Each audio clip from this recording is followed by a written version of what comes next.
ನಮಸ್ಕಾರ ಪ್ರಿಯ ವೀಕ್ಷಕರೇ. ಬೆಳಗಾವಿ ಜಿಲ್ಲೆ ಯರಗಟ್ಟಿ ತಾಲೂಕಿನ ಪಟ್ಟಣ ಪಂಚಾಯತ್ ಕಾರ್ಯಾಲಯದಲ್ಲಿ ಸಮಾಜ ಸುಧಾರಕ, ಸರಳತೆಯ ಸಾಕಾರ ಮೂರ್ತಿ, ಮಹಾ ದಾರ್ಶನಿಕ, ಕ್ರಾಂತಿಕಾರಿ ಯೋಗಿ 614ನೇ ವೇಮನ ಜಯಂತಿಯನ್ನು ಆಚರಿಸಲಾಯಿತು.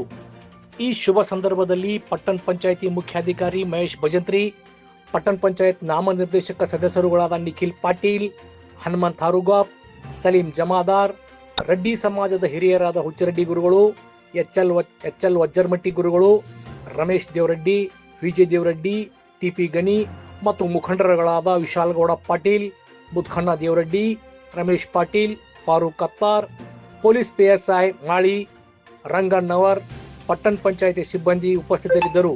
ಇದು ಇವತ್ತಿನ ಅಪ್ಡೇಟ್. ಟಿವಿ 24 ಪ್ರೈಮ್, ನಿಮ್ಮೊಳಗಿನ ಧ್ವನಿ.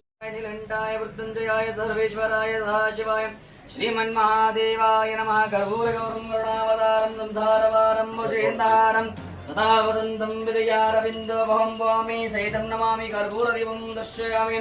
ಯಜ್ಞೇನ ಯಜ್ಞಮಯ ಸಂತು ದೇವಾಃ ತಾನಿ ಧರ್ಮಾನಿ ಪ್ರಥಮಂತೆ ಅನಾಗಮಿ ಮಮಾನ ಸ್ವತಂತ್ರ್ಯಂ ಯತ್ರ ಸದ್ಯಾ ಸಂತು ದೇವಾಃ ಭಾಗರ್ತಾಗ ಸಂಪ್ರಕ್ತೋ ಭಾಗರ್ತಾ ಪ್ರತಿಪತ್ತೆ ಜಗಧರ್ಪಿತರ ವಂದೇ ಪಾರ್ವತಿ ಪರಮೇಶ್ವರ ಜಯ ಮಂಗಲಂ ಜೈ ನಮಃ.